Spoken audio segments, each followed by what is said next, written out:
as you said, recovery affects muscle growth. Yes. Pain. Correct. Pain management. Yep.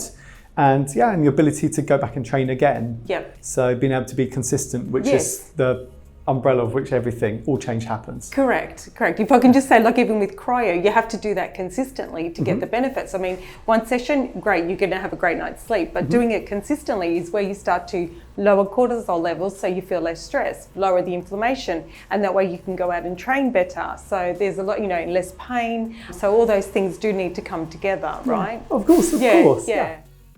Hello, and welcome to the latest episode of Reinventing Cool. I'm your host, Maria Ensabella, the founder of LondonCryo. On this podcast, I aim to talk to my guests throughout the process of their cryotherapy session, so you can get a behind-the-scenes look into the whole process while getting to know the guests better.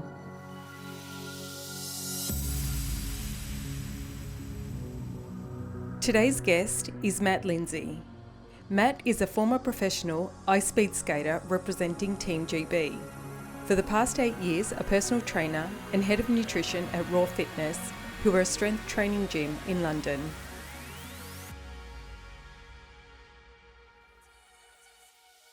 Matt, thank you for joining me on today's episode of Reinventing Cool. Thank you.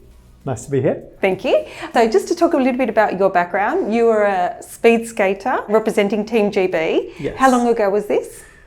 God, mate, show my age. I skated from 5 years old, so that was a long time ago. Literally 35 years ago. Yes.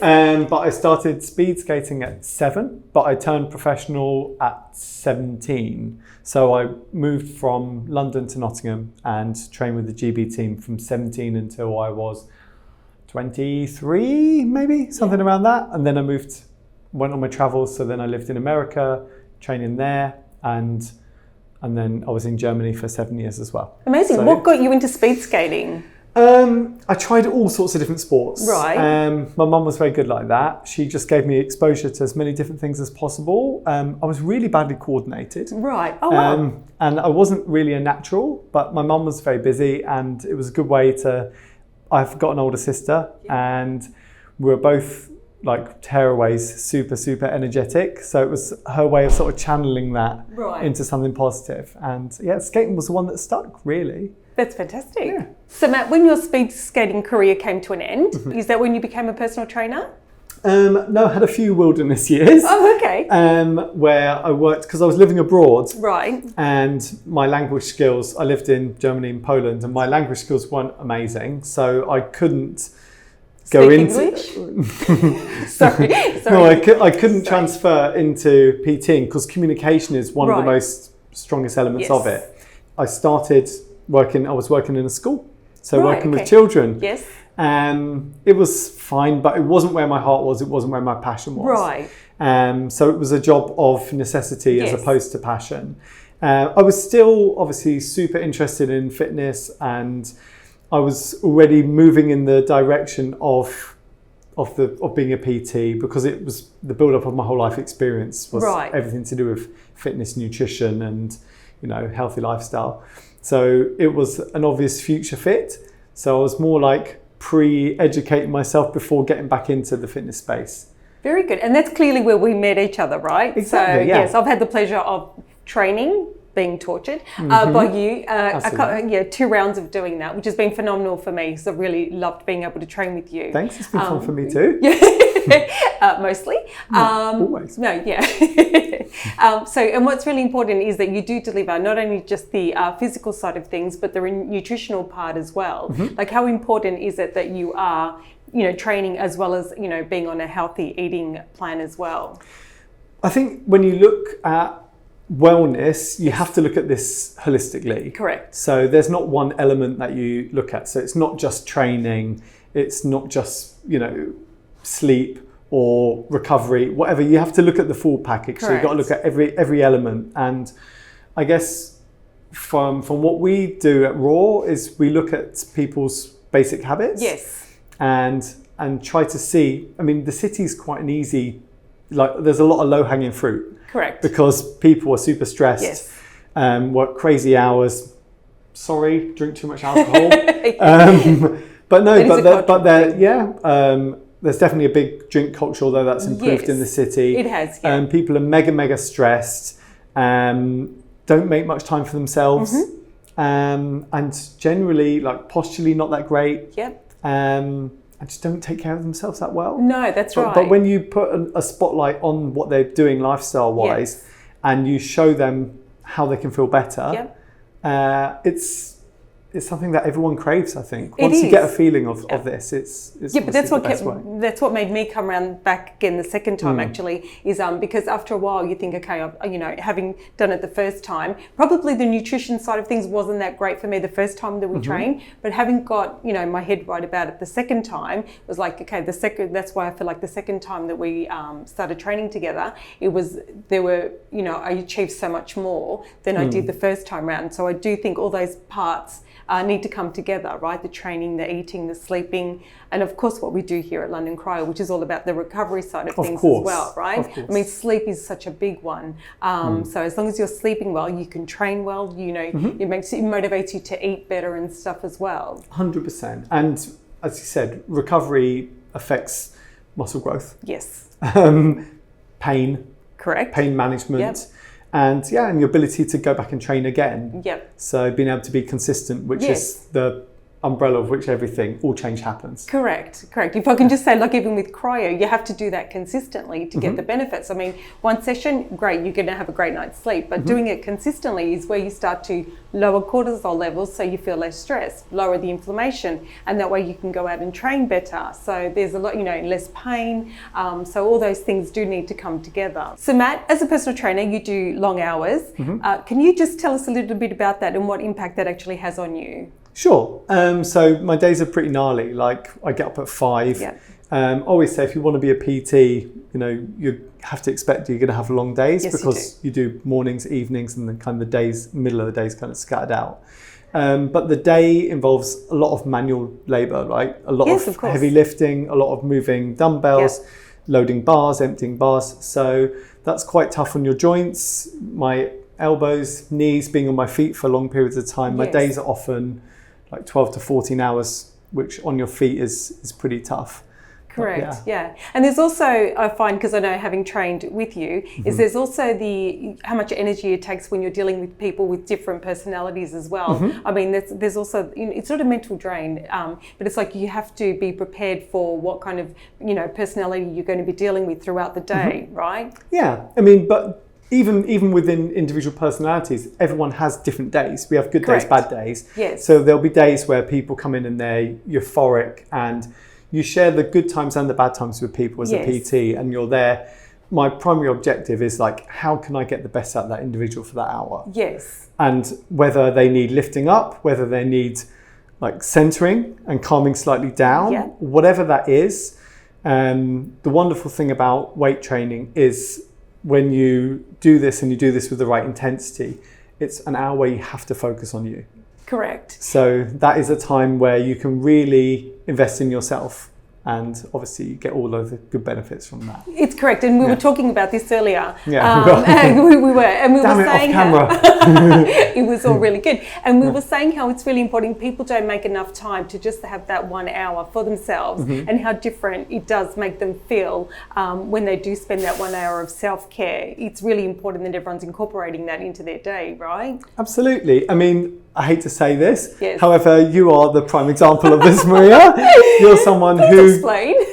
But you give so much to other people. Yes. You have many hats. Yes. You have, a wife, a mother, a business owner, and God knows how many other hats you wear. But these are just the ones that I see from you. So making sure that, when you come in, that you take them all off and just put on the Maria for Maria hat, and just look after yourself for an hour is so important for both your physical and your mental well-being. It's true, and you made me realise that. I remember the first time I always used to have my phone and be preoccupied with what else was going on. I think by the time we finished training together, it was like, okay, actually my phone can wait, right? Because this was about me taking care of myself. Sometimes. I'm like, put it down. Yeah, exactly. So, But it's for the right reasons, right? So Absolutely. It was also making me appreciate how important it is to have that 1 hour to myself and staying present in what we were doing. Yeah. Right. Well, when you lift heavy weights above your head, you can't think about what comes next. You have to be present. So if you're someone whose head is in a million different places, it allows you to just be there in that moment because you can't be anywhere else. Correct. You have to focus on processes. What am I doing? Where's my wrist compared to my elbow for my shoulder? You know, what am I bracing? What am I lifting? What am I doing? And you can't think, oh Christ, I've got to pick up the kids at 3 o'clock. No, that's right. Or what am I having for lunch? It's where you can just do you. Exactly. And just quieten that down a little bit. Exactly. And even just, concentrating on your breath is really important to be able to carry out those, 10 sets of pushing something at like really heavy weights. Absolutely. So, that's one of the many, many benefits, right? That I think you're a good example of someone who found it wasn't just, the physical development, getting stronger, being able to do your bench pull-ups, but also having the fact that it was a time where you could just focus on you and obviously who doesn't like being strong? Yeah, that's right. Exactly. So Matt, you've been coming to London Cryo yourself now. Yes. Can you tell us the benefits that you get from carrying out the work that you do as a personal trainer, and then what benefits you get from coming in to do your recovery at London Cryo? Of course, it's an easy answer. So, firstly, as I said, not whinging, but because I love what I do, but my weeks are long. Yes. So for me, the first point is it's like a line in the sand, end of my week. So I finish Saturday lunch and I bring myself down here, and it's like a clear distinction between the end of my work week and the start of my weekend and time for myself and my own recovery, my own self-care, because from my job, there's a lot of giving. I have to give a lot of focus on helping other people. Correct. However, the best form of self-care for me is about how I recover and how I look after myself. And as I mentioned earlier, the job's quite taxing on the body. So the fact that I can pick up little niggles in my elbow, my knee, my feet, stuff like that is coming in and, detoxifying in infrared sauna or, as I say, bringing down inflammation using cryos is amazing for me, and even localized cryo, especially if I've got a specific niggle in a certain area. So for me, as I say, the main benefit for me is the mental side. It's like saying this is like I said for you for the training, it's an hour for you, this is the hour for me. And for me that's about making sure I'm well rested and well prepared for my following week, that I can train on my Saturday and my Sunday and I don't pick up any extra niggles or pains or problems. That's amazing. So it's my treat for me, the same as I'd hope that a training session is my treat. Is your treat. Exactly, that's so how it's I see it it's a mutual exchange in respect of I feel so much better when I've done my cryo and my sauna. I go home and I just feel good. And that's kind of what sets me up for, as I say, for the next week, keeps me mentally and physically in a good space. Yeah. Obviously, as a speed skater, you've been out in the cold and done some contrast therapy as well. Can you tell me what it was like back then to how it's evolved into cryotherapy and infrared saunas that we're experiencing today? Sure. So I worked in, obviously, I guess my first professional training was around 2000, so 24 years ago. So things have come a long way. They have. But our initial protocol was using for recovery from like a vasoconstriction and dilation perspective. So we were doing around 43 degrees in the hot and around I think it was about 4 to 9 degrees in the cold, and we were doing 30 in the cold, 4 in the warm, and do 3 back-to-backs instead of doing a half an hour cycle. So because our sport was mainly lactic threshold, and having that restriction and dilation was really useful for helping get blood flow around. Obviously that is quite a annoying way. You have to put your swimmy trunks on, and you're wet, and it's kind of don't really want to do that, and it takes half an hour, and you've got to wait for your other teammates to go in. It took ages.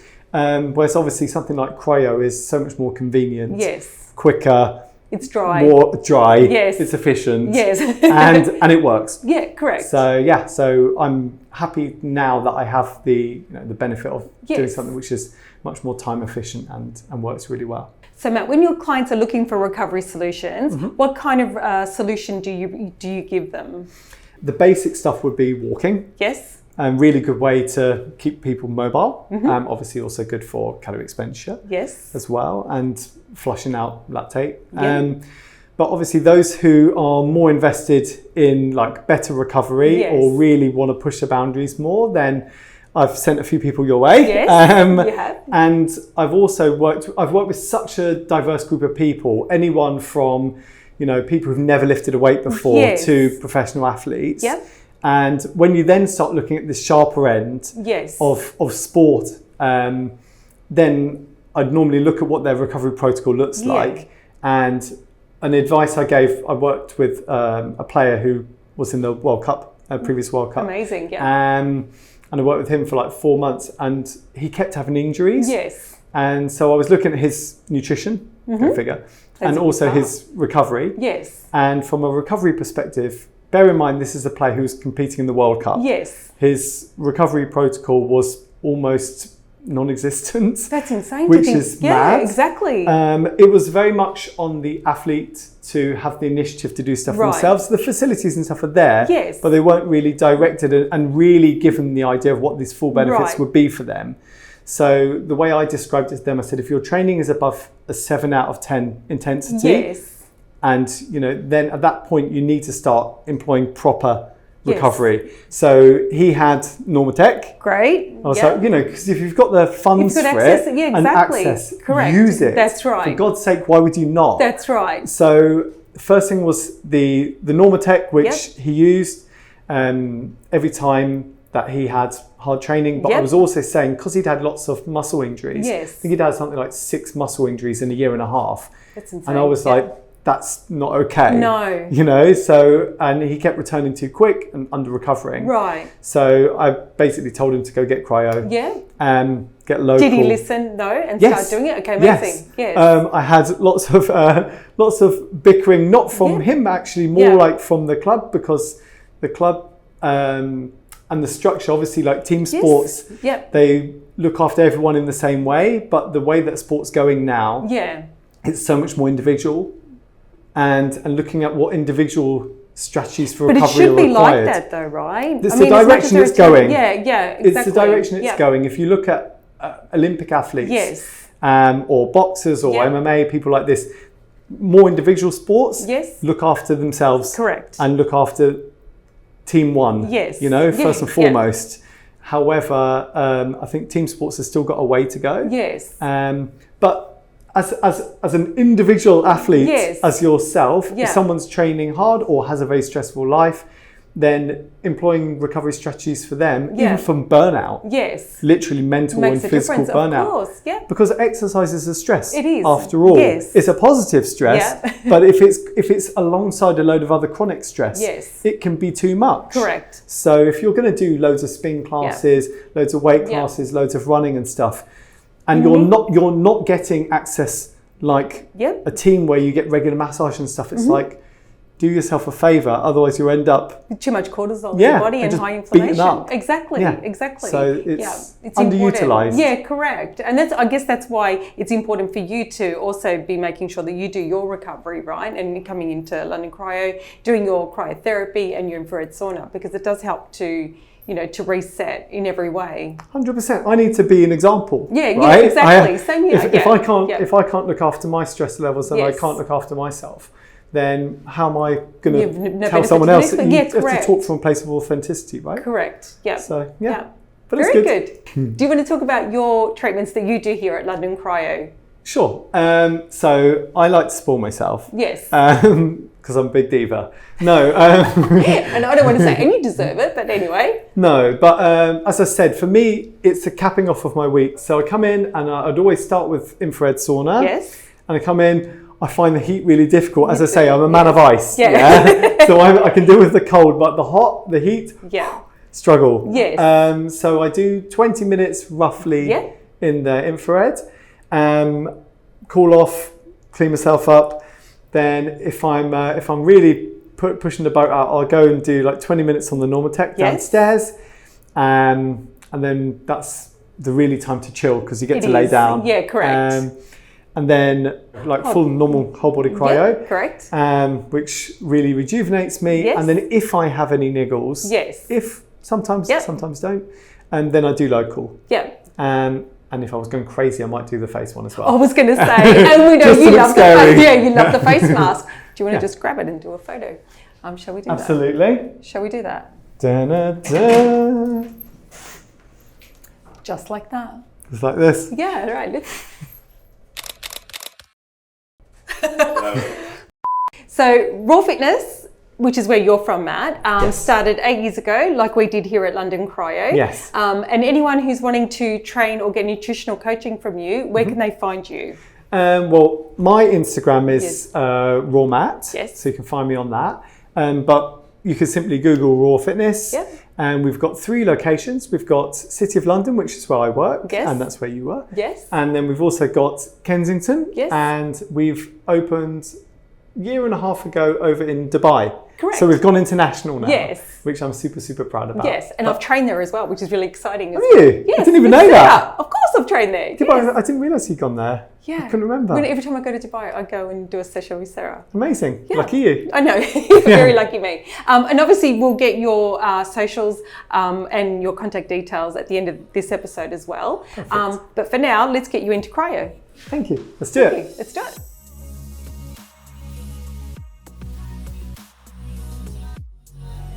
And let's go. Okay, Matt, are you ready? I'm ready. Let's get you in. So what's your step going in? If you can take your gown off and pass it to me over the top. Hello. You feeling okay? Yeah, I'm good. So just like when you're training and you need to stay present, do you feel like you need to do that when you're doing your cryo session? I like distractions. Oh, do you? Okay, and normally we have music playing, right? Yeah, so yeah. unfortunately I don't have that right now. No, it's okay. To be fair, as I say, I'm kind of used to cold. Yes. But no, I think the opposite, actually, just keeping my mind busy for Yes. this small moment. Yeah. Just to distract from the chilly part Yeah. of it. But Yeah. It's But not like it doesn't hurt, it's not scary or anything. No, it's not, right? And I think that's the misconception that's still out there, is a lot of people do think it's scary. I mean, if it's your first time, it's the unknown, it's really cold, but it is more mind over matter, Yeah. right? Yeah. Also, it's like short term, it's being slightly cold Yes, for yeah. a whole day of feeling great. Yeah, exactly. And it's really important. And that's one of the things about like coming out of your comfort zone. And you do that by doing something like cryo, but then you get the rewards after, right? 100%. Yeah. I'm trying to think of the expression now. I think it was without discomfort, nothing changes. That's right. So Yeah. it's not painful, but Yeah. a little discomfort Yes. can obviously give a big Yep. change. Exactly. So that's how I always view these things. Can I get you to take a quarter of a turn? Right. Yes. Yep. Just keep turning around. So as Yeah. you can see, the cursor's in. You're halfway to go. Perfect. Get you to take another quarter of a turn for me there, please, Matt. Perfect. It's a good feeling, isn't it? I did mine this morning. Please take another quarter of a turn. And that mouse is just... The time flies by. It's only 3 does. minutes, isn't it? Yeah, So- exactly. 20 seconds. You want to turn around to face me at the front now? Sure. Very good. You feeling okay in there, Matt? Yeah, I feel great. Yeah, very good. You got 15 seconds. You got Da-da. 10 seconds. Minus 133. You got 5, 4, 3, 2, 1. There's your bath gown. Yeah. I'm going to open that slightly. Don't break the furniture. Open that slightly. If you want to put your bath gown on. Yeah. Yeah. Yeah. Very good. Perfect. So Matt, how are you feeling when you were in there doing your cryo session? Positively challenged. Like Yes. it is cold, Yeah. but like short-term discomfort for a whole day of feeling amazing. Yeah. Amazing. That's an easy way of Yeah. But that's it in it. It's an Yeah. easy way to say it. And do you find now that you've done it a few times that it's much easier than the first time, or do you still find it as challenging as it was the first time you did it? I think it's pretty even. Yeah. But that's no bad thing because it's never been horrible or No. or I've never not enjoyed it. Yes. So therefore, I wouldn't say it's like it's got easier like the first time I was really like suffering or struggling. It just, I guess you get used to the routine of it. Correct. But also, you anticipate the positive side of it too. Yes. So I go in thinking, okay, I'm going to be uncomfortable for a few minutes, but then I'm going to feel amazing for the rest of the day. Yeah, exactly. So, and I think a lot of people get that as well. We all dread going in there, you know, when we have to do it, but then we always remember how amazing it feels when you come out. Yeah. And it is the whole mind over matter thing as well. Yeah, exactly. Yeah, I feel good with it. So that was fun. Very good. And what would you say to anyone now that is still sitting on the fence of trying whole body cryotherapy? I'd say get off the fence. Yes. And look after yourself, because no one ever regrets investing in themselves and self-care. That's wonderful. Thank you for being on the show today. You're welcome. Been a pleasure. Thank you. Cheers, Maria.